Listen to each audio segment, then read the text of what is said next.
Good morning, everyone. Told me that. Good morning, everyone. I think this is our last class, I guess. So I just wanted to know, अगर आप में से किसी की कोई query है, तो मैं try to answer first that, and after that I'll start the revision. Basically, do you guys are having any query? Any query regarding any topic?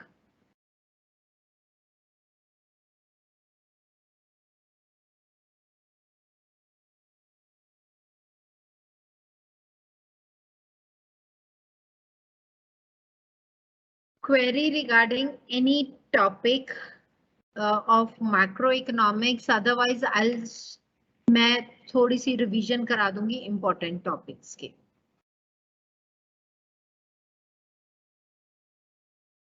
I just want के first of all let me know कि अगर आपको कोई problem है तो हम वही बात करें. Second class, oh sorry, second last class, right?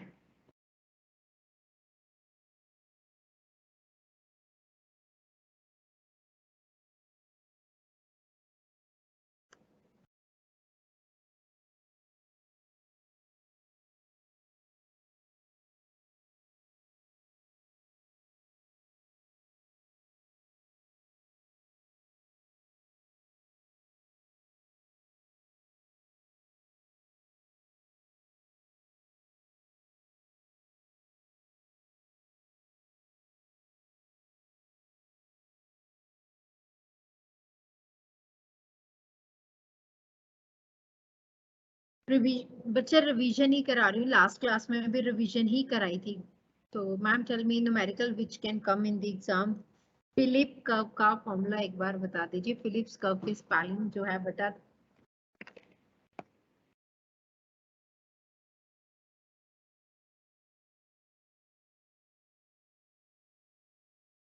Okay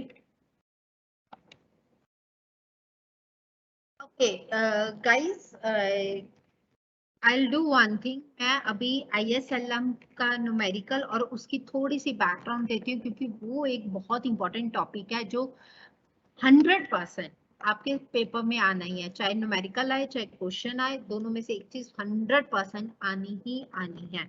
ठीक है, I'll start with the ISLM का, और जितना ज्यादा हो सके मैं कराऊंगी आपको.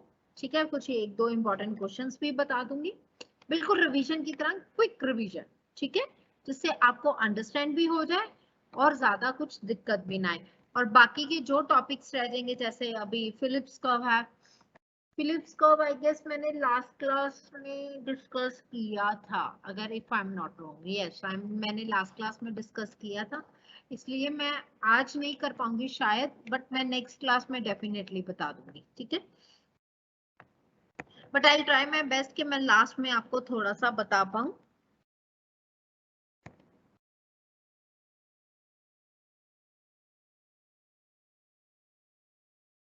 Okay, so coming towards the ISLM function, थोड़ा सा ब्रीफ देके मैं उसका न्यूमेरिकल कराती हूँ आपको. ठीक है, ISLM curve. IS is investment saving, जहां पे गुड्स मार्केट इक्विलिब्रियम में है. ठीक है, investment is equals to saving, aggregate demand is equals to the aggregate expenditure in the economy. ठीक है, सो ये क्या करता है, नेगेटिव रिलेट करता है किसके साथ, इंटरेस्ट रेट के साथ. ठीक है, तो आप इसकी, अगर मैं सिंपल 2 डायग्राम्स वाली डायग्राम बनाऊं, और यू कैन है ड्रॉ 4 डायग्राम्स भी ड्रॉ कर सकते हो, 4 डायग्राम्स वाली भी कर सकते हैं. अगर हम सिंपल डायग्राम बनाएं, बहुत सिंपल, मैं आपको 2 वाली इसलिए करा रही हूँ क्योंकि 2 वाली सबको समझ आ जाती है. 4 वाली जो है कभी कभी किसी को समझ नहीं आती. ठीक है, so this is the one point. IS curve shows the relationship between income and the interest rate. Interest rate किससे डिटरमिन होता है? सेविंग्स एंड इन्वेस्टमेंट से। ठीक है, जहाँ पे saving is equals to investment है, वहां पे आपका जो है इंटरेस्ट रेट जो है वो डिटरमाइन होता है। ठीक है, अगर आपको चार डायग्राम नहीं समझ में आए तो आप सिंपल ये वाली दो डायग्राम्स भी बना सकते हो। ठीक है, बाकी दो डायग्राम्स का मतलब जस्ट इन्वेस्टमेंट सेविंग की इक्विलिब्रियम बनानी है। ठीक है, सो दिस कम्स फ्रॉम, यहाँ पे investment is equals to saving है।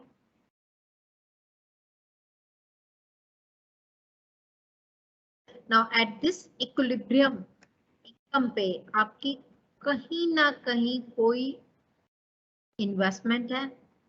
अब इस इन्वेस्टमेंट पे हमें पता है कि जो इन्वेस्टमेंट कर्व है वो क्या करता है? नेगेटिवली रिलेट करता है इंटरेस्ट रेट के साथ।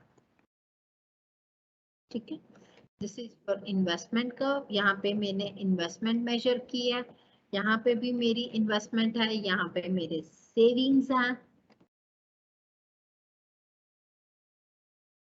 Here I have savings and here I have a interest rate. ठीक है, at this particular interest rate this will be the point. ठीक है, अब यहाँ पे ये जो पॉइंट है ये किसका पॉइंट है? IS का। सो यहाँ पे किसका पॉइंट है? IS का। Now let's suppose aggregate demand increases because of the change in investment. ठीक है, so this is now new equilibrium level of income. आपको चार नहीं समझ आती ना तो आप दो से भी कर सकते हो, बट गलत मत करना प्लीज गाइस। अब जहां पे इनकम इंक्रीज होगी, हमारा हमारी इन्वेस्टमेंट इंक्रीज हुई थी क्योंकि यहाँ पे रेट ऑफ इंटरेस्ट कम हो गया। सो यहां से मेरा मेजर होता है रेट ऑफ इंटरेस्ट। एक तरह से बहुत क्विकली बताऊं तो एक particular level of national income पे जहां पे मेरे इन्वेस्टमेंट सेविंग के इक्वल है, उस पर्टिकुलर इन्वेस्टमेंट लेवल पे एक particular rate of interest determine होता है। तो आईएस कर्व क्या शो करता है कि जहां पे पूरी की पूरी गुड्स मार्केट इक्विलिब्रियम में है। ठीक है, it shows the relationship between rate of interest and level of the income. Aggregate demand increases क्योंकि because of the change in the investment increases, aggregate demand increases. ठीक है, सो यहाँ से हमारी इन्वेस्टमेंट आ गई, इस पर्टिकुलर से रेट ऑफ इंटरेस्ट आ गया। अगर आपको चार डायग्राम समझ नहीं आती तो आप ये दो सिंपल डायग्राम्स भी बना सकते हो, बट गलत मत करना please guys. Okay, similarly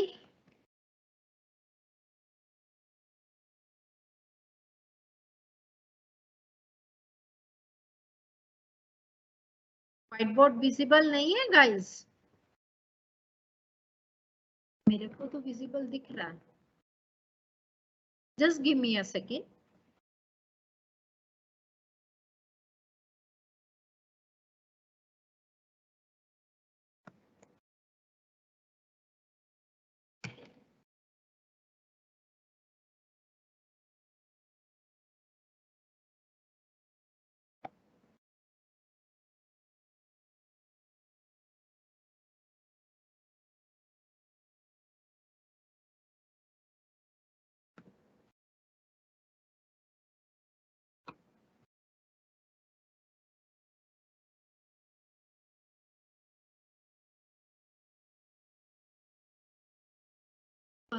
guys मेरी आवाज क्लियर आ रही है आपको?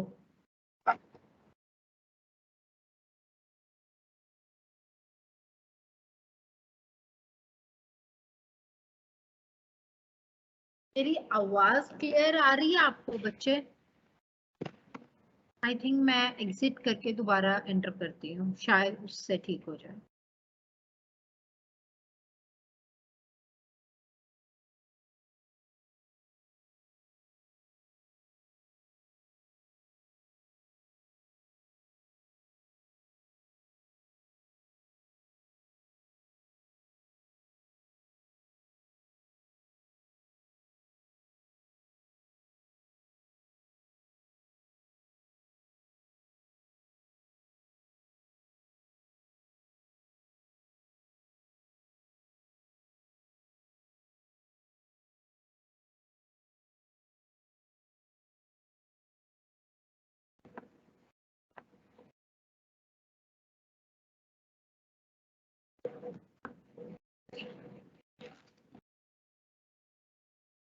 Tell me now whiteboard is visible because I'm not getting any technical help right now.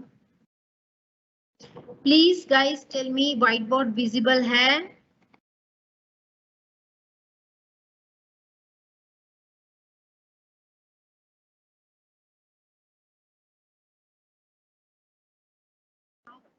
ये whiteboard visible है?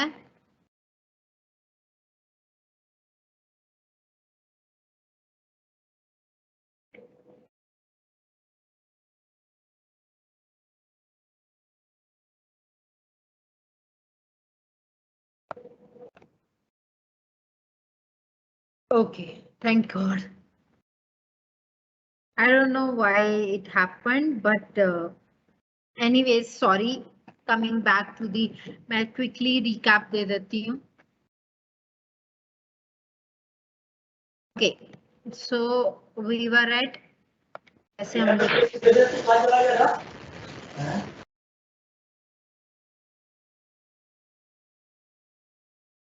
so right now this is the original aggregate demand curve. Investment increase होने की वजह से एग्रीगेट डिमांड कर्व शिफ्ट हुआ upwards, ठीक है.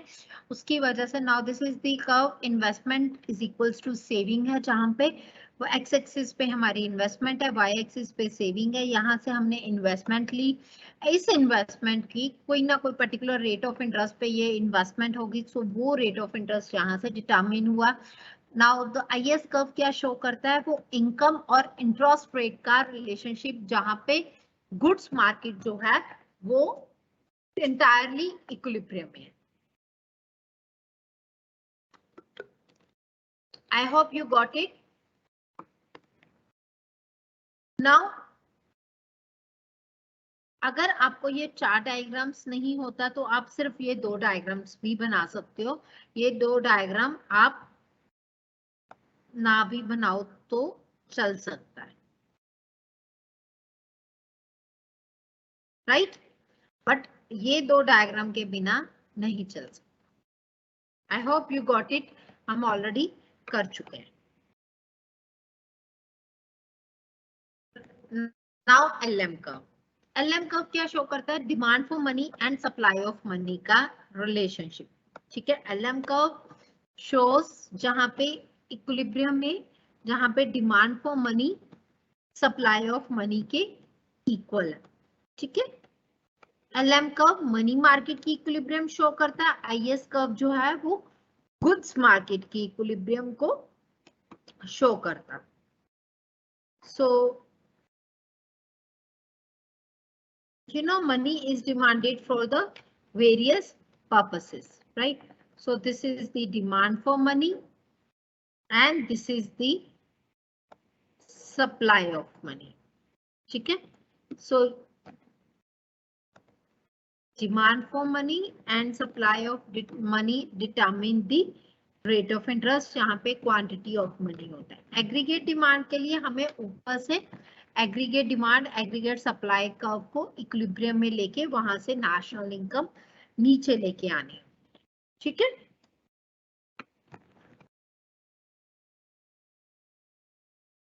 So this is the point on the LM curve. Now ये इक्विलिब्रियम मैं अभी अज्यूम कर रही हूँ ऊपर से आई है. This is the rate of interest, this is the money supply and this is the demand for money, ठीक है. Now let's suppose the demand for money changes. Speculative motive नहीं बना रही मैं, सिंपल डिमांड फॉर मनी बना रही हूँ, मतलब लिक्विडिटी ट्रैप वाली पोजीशन नहीं बना रही. Money supply remains constant and उसकी interest rate increases. Demand for money increase हुई है तो national output increases. So by joining these 2 points, we will get the LM curve. अब आपको पता है इक्विलिब्रियम तो वही होगी जहां पे IS is equals to LM curve होगा. सो वो इक्विलिब्रियम मैं अभी डिटरमिन नहीं करी. अब यही चीज मैं आपको ये जो इक्विलिब्रियम है IS LM कर्व की, मैं ये न्यूमेरिकल से करा देती हूँ instead of going through the diagram, क्योंकि डायग्राम वाला जो है वो पार्ट आप कर सकते हो, मींस कर लोगे, क्योंकि demand is equals to supply ही करना है जो आपको ऑलरेडी आता है guess. Now I will give you a numerical. I hope आप सब you are sitting with what I'm saying, the pen and paper के साथ बैठे हो, ठीक है.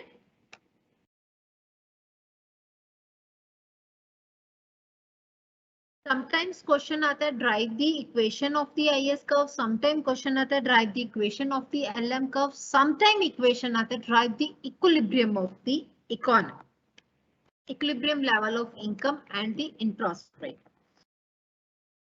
Derivation of IS equation. Let's suppose data is given. E is equals to, sorry, C equals to 100 plus 0.8 Y.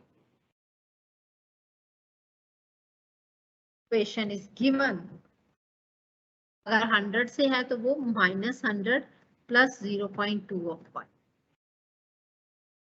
Investment is also given 120 minus 5 of I.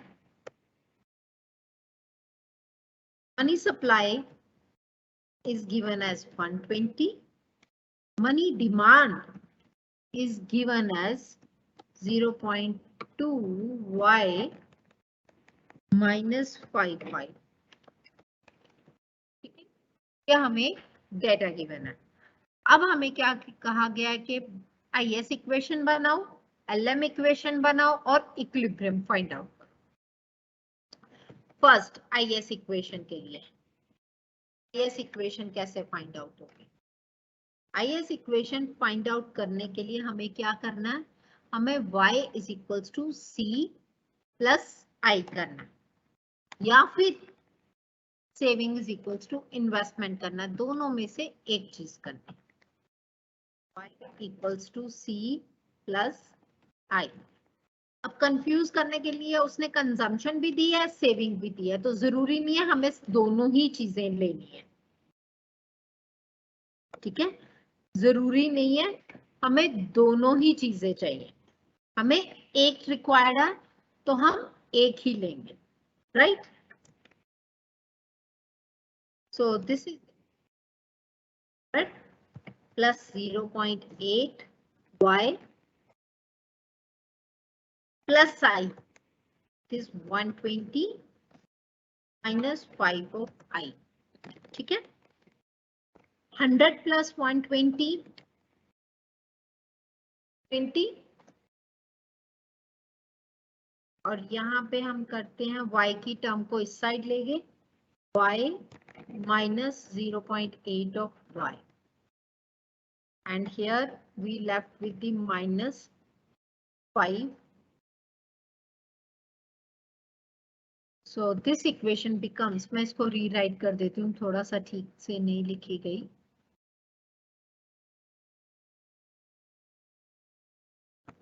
y minus 0.8 of y, मैंने ये y की term को दूसरी side ले गई, 220 minus 5 of I. ठीक है, तो 0.2 y equals to 220, sorry 220 minus 5 of I, right, minus 5 I.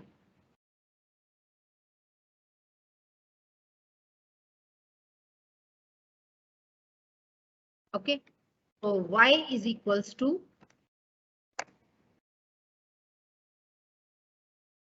divided by 0.2 minus 5 divided by 0.2 of I, which is equals to 700 minus 25 I. Equation कौन सी हो गई, इक्वेशन मेरी है आईएस कर्व की इक्वेशन. यहाँ पे गुड्स मार्केट इक्विलिब्रियम है, seize. अब आपके लिए एक टास्क है इसी इक्वेशन को s इज इक्वल्स टू आई से करके देखना, आंसर सेम आएगा। ये मेरा s है, ये मेरा i है, इन दोनों को इक्वेट करके देखना, आंसर सेम आएगा। ठीक है, अब मैंने क्या करना है, मुझे सेकंड टाइम पे क्या करना है, मुझे lm की इक्वेशन निकालनी है। lm की इक्वेशन निकालने के लिए सिंपल डिमांड फॉर मनी को मैंने क्या करना है, मैंने सप्लाई ऑफ मनी से इक्वेट कर देना है, जैसे अभी हमने डायग्रामेटिकली किया था। ठीक है, सप्लाई डिमांड फॉर मनी कितना है, 0.2 of y minus 5i is equals to 120, right.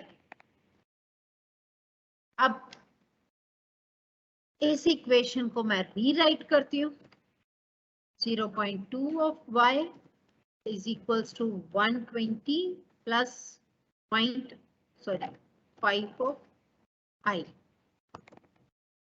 y equals to 120 divided by 0.2 plus 5 divided by 0.2 of I. So the LM equation becomes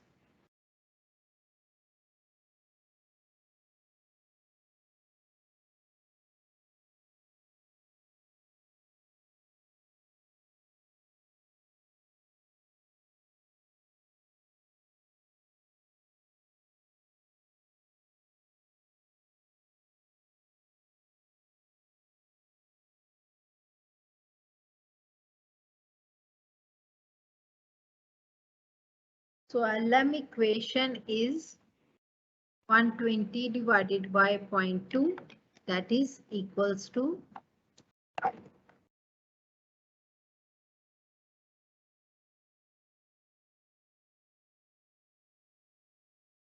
plus 5 divided by 0.2, 25i। ठीक है, right. अब यहां तक तो सबको clear हो गया, IS इक्वेशन बन गई, LM इक्वेशन बन गई। यहां तक किसी को कोई क्वेरी है तो पूछ लो, मैं आगे चलती हूँ।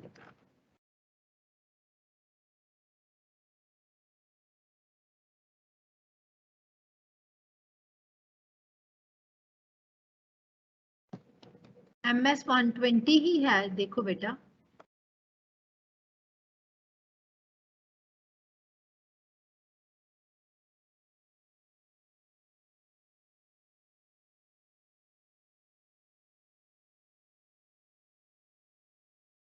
सो नेक्स्ट स्टेप क्या है, हमें गुड्स और मनी मार्केट की इक्विलिब्रियम कंबाइन करनी है।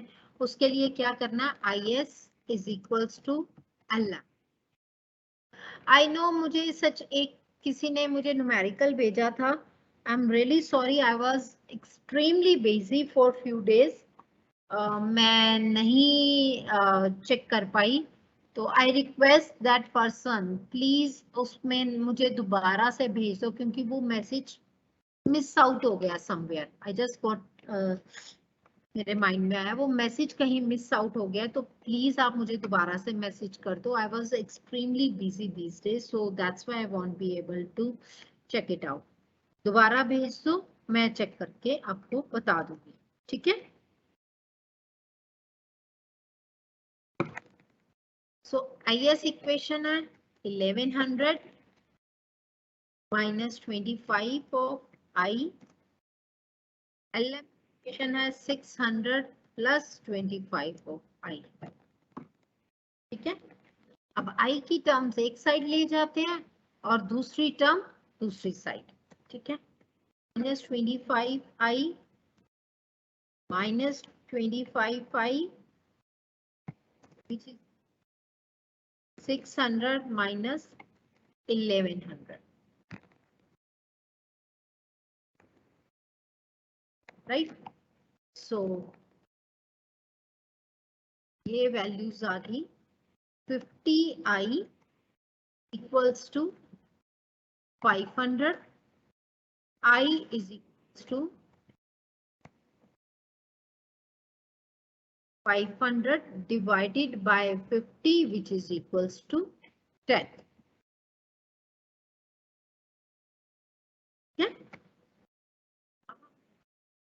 क्या करना है, equilibrium level of rate of interest निकालना है।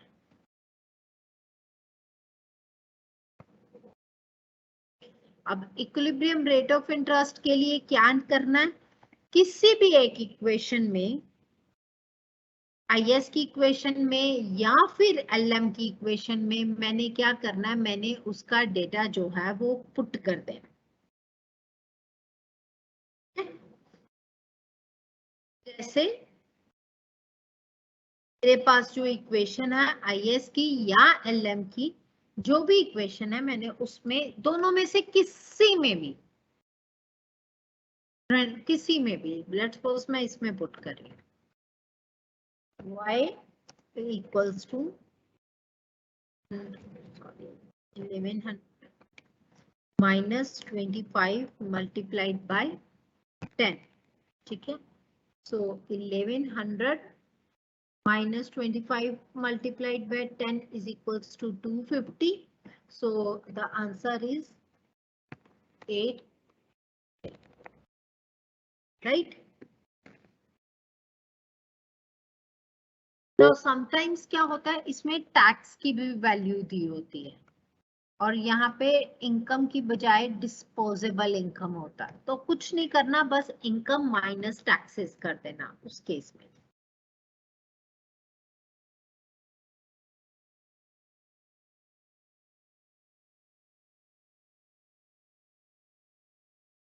तो उस केस में हमने क्या करना है, हमने इनकम माइनस टैक्सेस कर देना, इनकम माइनस टैक्सेस करके तो आप फाइंड आउट कर लोगे। अगर गवर्नमेंट एक्सपेंडिचर भी गिवन होता है तो हमने इस इक्वेशन में, ये जो इक्वेशन है C प्लस आई है, इसमें हमने गवर्नमेंट एक्सपेंडिचर ऐड कर देना, दैट्स इट। अगर प्राइसेस गिवन होती हैं तो हमने क्या करना है, हमने यहाँ पे money supply divided by prices करते हैं। दैट मीन्स अगर ये जो मेरा demand for money, supply of money ना, ये मैंने यहाँ पे एज इट इज 120 है, अगर उसने प्राइस दी होती लेट्स सपोज 10, तो मैं यहाँ पे इंस्टेड ऑफ यूजिंग 120 मैं कितना यूज करती, 120 divided by 10 which is equals to 12। I hope you guys understood.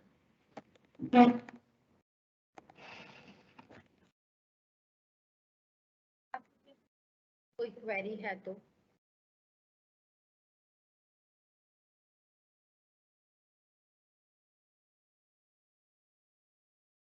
LM का बच्चे जहां पे demand is equals to money की, demand is equals to money की सप्लाई, ठीक है, वहां पे एलएम का बनता है, एलएम का पॉइंट बनता है, ठीक है। जैसे मनी डिमांड चेंज होगा उसमें रेट ऑफ इंटरेस्ट चेंज होगा, तो दैट इज द।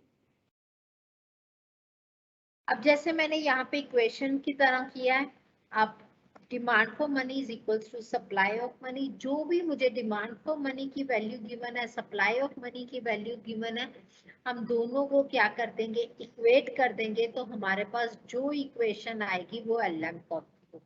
वैसे एलएम कर्व की इक्वेशन जो है ये नहीं है, एलएम कर्व की इक्वेशन बनती है आई से, मैंने इक्विलिब्रियम करने के लिए कर दिया, बट एलएम कर्व की जो इक्वेशन ओरिजिनल बनती है वो आई से बनती है, वो एक्चुअल होती -25 आई, एक मैं यहाँ से एलएम कर्व की इक्वेशन बनाऊं, मैं यहाँ से दोबारा से ले रही हूँ 0.2 टू,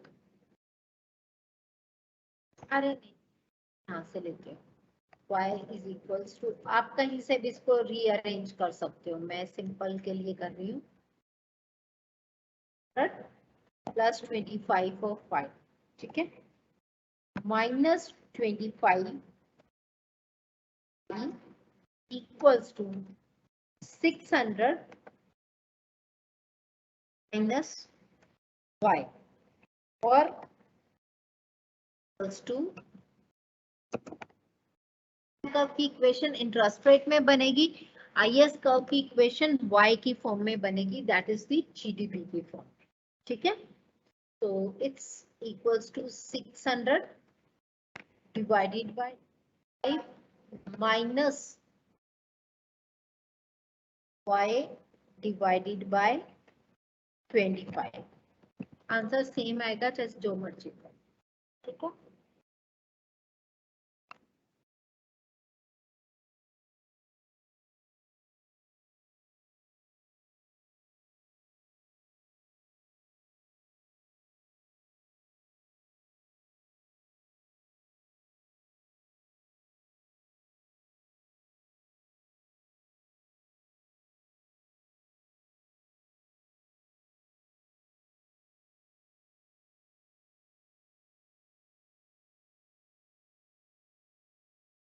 यस गाइस, लास्ट में जो डिटेल्स समझे वो कौन सी डिटेल्स बेटा लास्ट में? Even I am not sure कि आप what are you talking about, but I think you are like you are talking about this thing.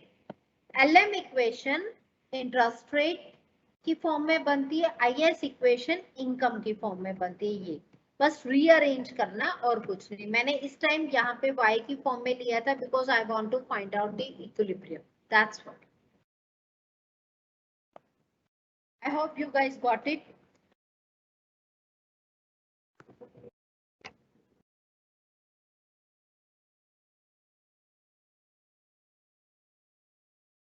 Okay, so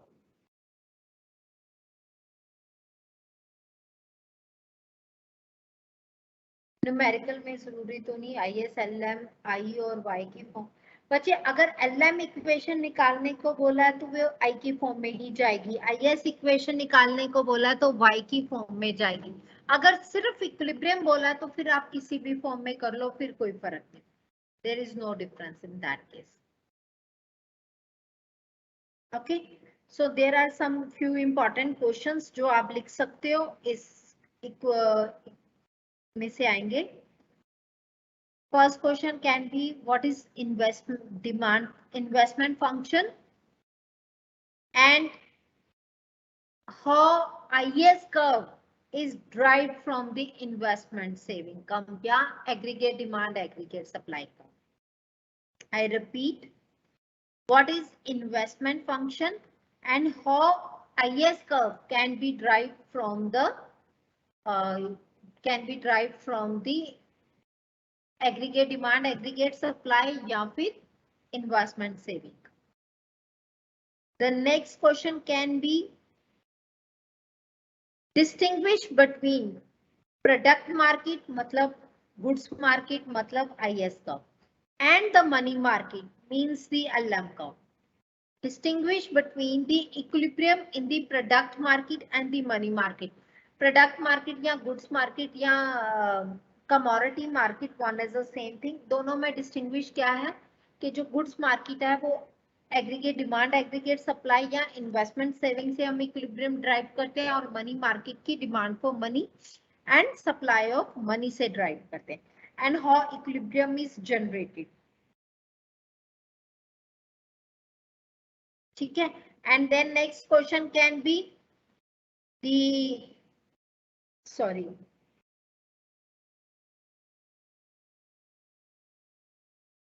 next question can be like okay how disequilibrium, what happens if there is a shift in IS curve, what will happen if there is a shift in the LM curve, what will happen if we are having a disequilibrium in the money market or capital in the goods market and how we reach the equilibrium back. ठीक है, वो मैंने आपको curve shape बताया था ना, like this is like IS curve, this is like LM curve. अगर disequilibrium है तो ये कहीं से भी डिसइक्विलिब्रियम है, जरूरी नहीं है LM कर्व से है, कहीं से भी डिसइक्विलिब्रियम है तो how we reach, let's suppose we are economies at point A तो उसको इक्विलिब्रियम पे आने के लिए we need a circular movement instead of हमारे पास कोई डायरेक्ट वे नहीं है कि how we can apply how we can means directly we can shift from this point towards this point. ठीक है, so this will always come in a circular movement. Price दिया है तो एमएस कर्व से price को divide कर दो, means जो भी वैल्यू होगी मनी सप्लाई की, फॉर एग्जांपल 100 है, 200 है, 500 है, प्राइसेस 500 है, लेट्स सपोज मनी सप्लाई की वैल्यू और प्राइसेस 5 है, तो 500 divide, because we are going to use the real money supply, so real money supply is 500 divided by 5. ठीक है, IS का Y के फॉर्म में होगा, right.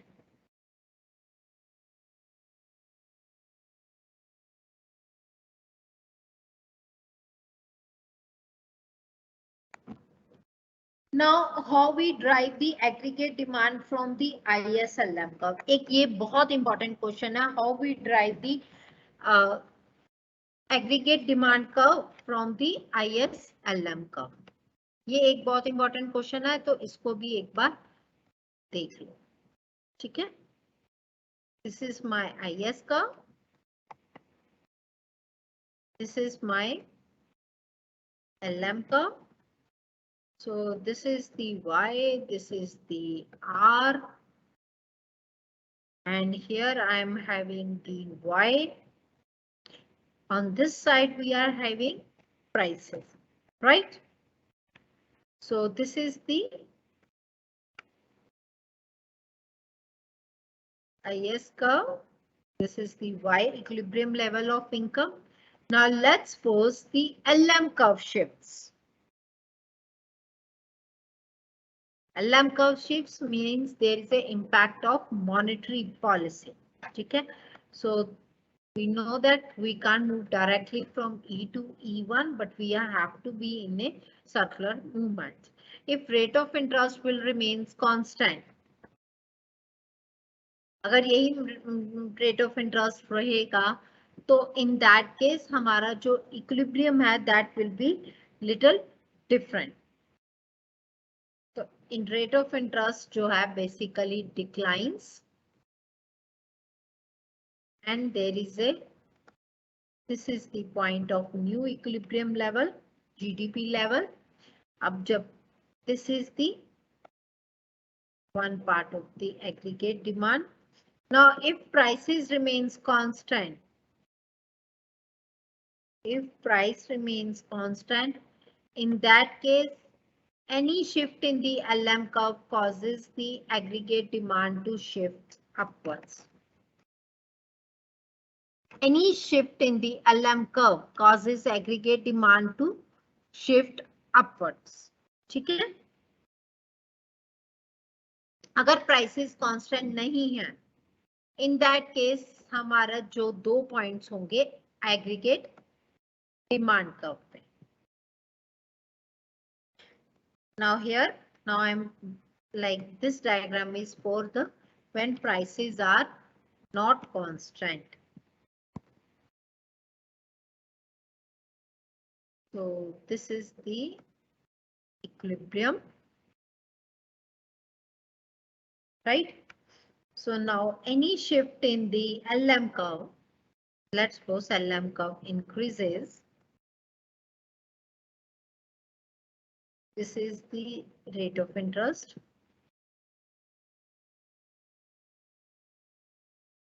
Sorry, here we are having rate of interest. And here I am having the price level. Okay. So now there is a flexibility of prices. In that case, aggregate demand will not shift upwards, but there is a movement in the movement along the aggregate demand curve, the price level. With the increase in the LM curve, price level declines. With the decline in the LM curve, price level increases. ठीक है? I repeat, ISLM curve अगर prices variable है तो अगर LM curve rightward shift हुआ है तो फिर there will be increase in the prices and GDP. अगर LM कर्व लेफ्टवर्ड शिफ्ट हुआ है तो there will be decline in the prices and the GDP. एक तरह से अगर क्वेश्चन इसको ना उल्टे वे से भी क्वेश्चन पूछ सकते हैं कि what will be the impact on the aggregate demand if monetary policy changes. Monetary policy change का मतलब क्या है? LM कर्व चेंज है. अगर पॉजिटिव बोला है तो फिर LM कर्व राइटवर्ड शिफ्ट करेगा, अगर नेगेटिव बोला है तो LM कर्व लेफ्टवर्ड शिफ्ट करेगा. ठीक है.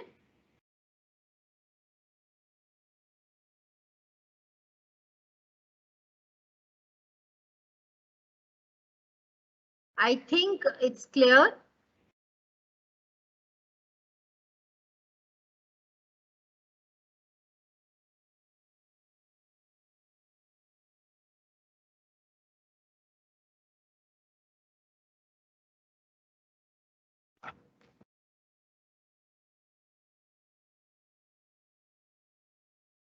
Any question?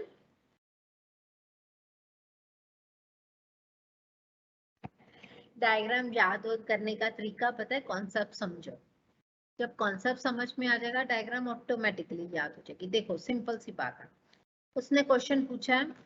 I'll repeat. Let me give you the one question and then I'll tell you the answer. Question है कि what is the impact of monetary policy on the equilibrium level of income, on the equilibrium level of income and the rate of interest. Income and rate of interest आपको बता रहे हैं कि ये ISLM model से equilibrium बनेगी. Monetary policy बता रही है LM कर्व शिफ्ट होगा. एक्सपेंशनरी मॉनेटरी पॉलिसी का मतलब होता है कि जो मनी सप्लाई है वो इंक्रीज की. कॉन्ट्रैक्शनरी का मतलब होता है मनी सप्लाई डिक्रीज की. Now first we have to find out कि whether there is a expansionary monetary policy और कॉन्ट्रैक्शनरी मॉनेटरी पॉलिसी. ठीक है. अब अगर expansionary monetary policy is there, expansionary monetary policy is there, उस केस में क्या होता है कि जो LM कर्व है वो शिफ्ट कर जाता है rightwards. Means there will be an increase in the money supply in the economy. अब जब मनी सप्लाई बढ़ गई तो हमने क्या किया? LM कर्व को राइटवर्ड शिफ्ट कर दिया. अब राइटवर्ड शिफ्ट कर दिया तो मुझे पता लग गया कि मैंने LM कर्व को ऊपर शिफ्ट करना. अब उसके नीचे जो एग्रीगेट डिमांड में चेंज आएगा मतलब रेट ऑफ इंटरेस्ट कम होगा तो हम बस वही डायग्राम बन जाएगी. मैंने कुछ क्राम थोड़ी ना किया. मैंने तो सिर्फ कॉन्सेप्ट को देखा है कि कॉन्सेप्ट में क्या चीज अफेक्ट कर रही है तो उस चीज का अफेक्ट मैंने डायग्राम में शो कर दिया. That's it.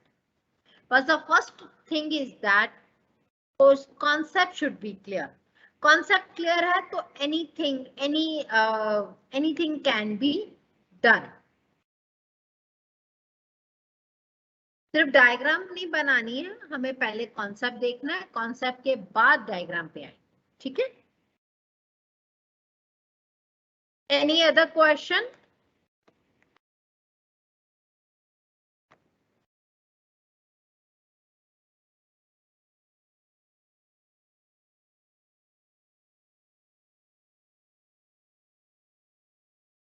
इसका न्यूमेरिकल जरूर करना, कुछ मुश्किल नहीं है. सिर्फ इनकम देखना है कि 2 सेक्टर मॉडल में है, 3 सेक्टर मॉडल में है या 4 सेक्टर मॉडल में है. ठीक है. जिस भी मॉडल में है आई ट्राई कि मैं एक मॉडल कराई 3 सेक्टर का. वैसे ज्यादातर 2 सेक्टर में से ही आता है बट लेट्स सपोज अगर 1% there is a question from the 3 sector model तो मैं उसको बता देती हूँ. दैट ऑलरेडी क्लास में ये करा चुकी हूँ. दिस इज जस्ट लाइक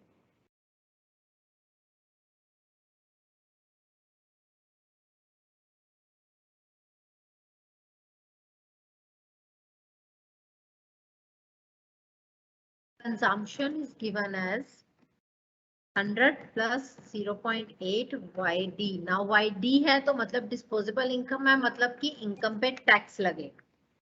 ठीक है. Investment is equals to 50 minus 25 of I, ठीक है। Government expenditure is equals to 50 of 50, tax को दी लेवल। अब यहाँ पे money supply divided by prices क्या है? Money supply means and the demand for money is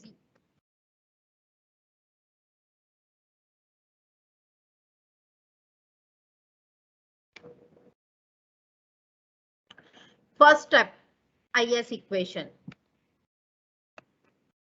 मैं बनाऊंगी नहीं, आप खुद बनाना, मैं सिर्फ आपको मेथड बता रही हूँ।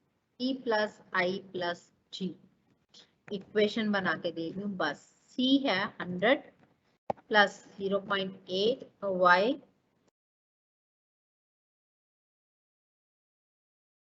Minus 25 of I, C plus I plus G, ठीक है। ओके, तीसरी चीज हमने क्या करनी है, इसमें वाई डी को वाई में कन्वर्ट करना है। मैं कैलकुलेशंस वाई से कर सकती हूँ, वाई डी से नहीं। क्या है मेरा 50 गिवन है, तो T is given as 50 plus this is investment and this is the government expense। Now अब आप इसको रीअरेंज करके y की फॉर्म में आंसर फाइंड आउट कर लो। This will be your equation of the IS curve. Now LM curve की equation के लिए demand for money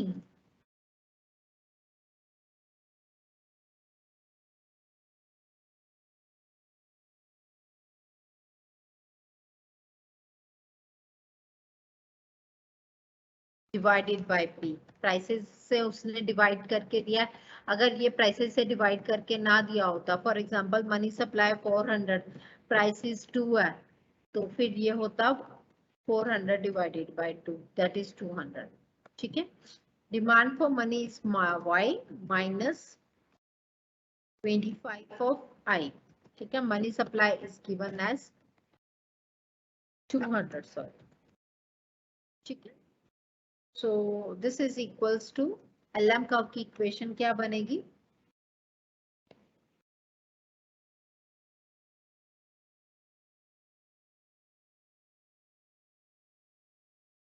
divided by, just rearrange करो and you will get the answer।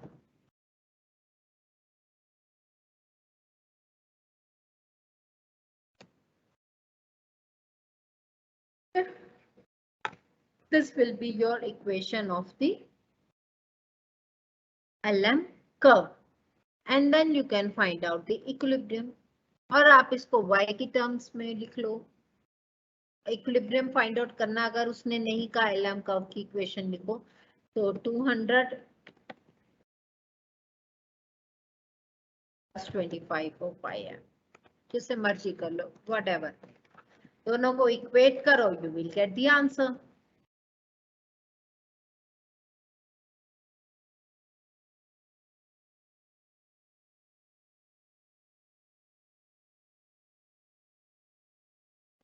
बच्चे अभी तो मेरे पास क्वेश्चन पेपर नहीं है, मॉडल क्वेश्चन पेपर, बट मैं आपको क्वेश्चन पेपर का फॉर्मेट सारा बता देती हूँ।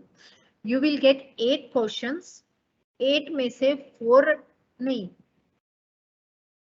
हाँ 5 अटेम्प्ट करने हैं, ठीक है। 20 मार्क्स का ईच क्वेश्चन होगा, 20 मार्क्स ईच, 8 क्वेश्चंस, 5 अटेम्प्ट करने हैं, right.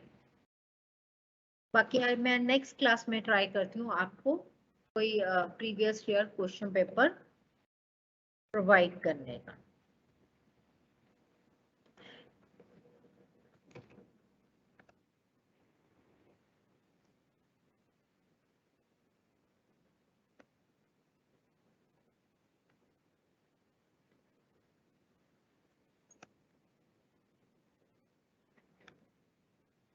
I hope it's clear now.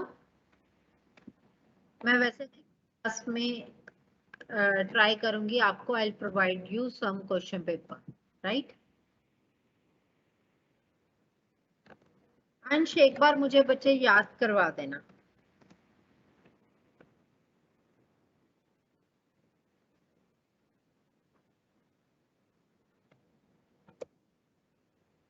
मुझे नेक्स्ट क्लास से एक दिन पहले याद करा देना, सो दैट के आई अरेंज दैट क्वेश्चन पेपर। अगर मैं like if I am not मेरे मेरे को याद ना रहे तो, राइट।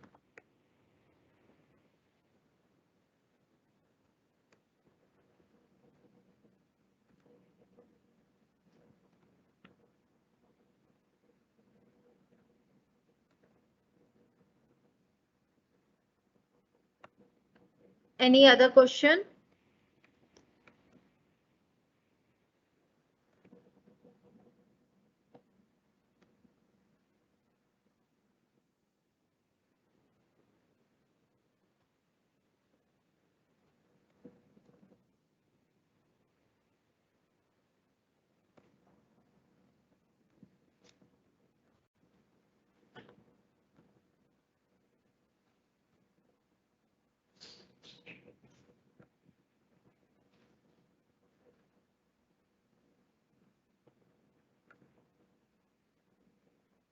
मेरे को एक क्वेश्चन आई पेपर शायद मिल गया है, तो मैं अभी आपको सेंड करती हूँ। Got it?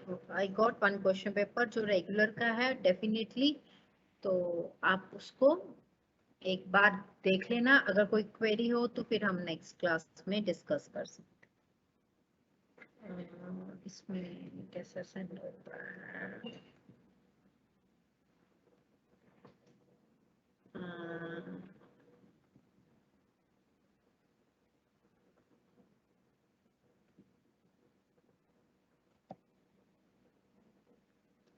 मैंने सेंड कर दिया, just check it out.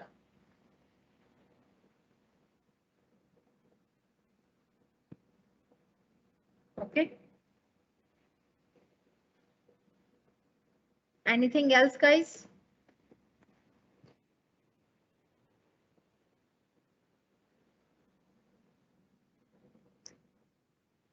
Above the above or below the IS curve, above IS curve we are having investment is greater than saving, and below the IS curve investment is less than saving. So there is a disequilibrium above or below the IS curve. ठीक है? In the next class जो बाकी के remaining topics हैं and the Phillips curve, I do remember the Phillips curve, ये सारे मैं revise करा दूँगी। ठीक है? Last class किसका लिंक सेंड कर दूं बच्चे?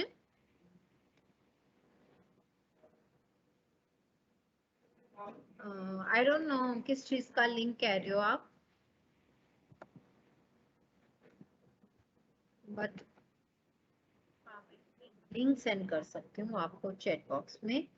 आप उससे क्वेश्चन पेपर ये वाला तो डाउनलोड कर सकते हो, राइट। आई होप डाउन, वैसे मैंने चैट बॉक्स में शेयर कर दिया, आप बार अपने चैट बॉक्स देखना, आपको मिल जाएगा।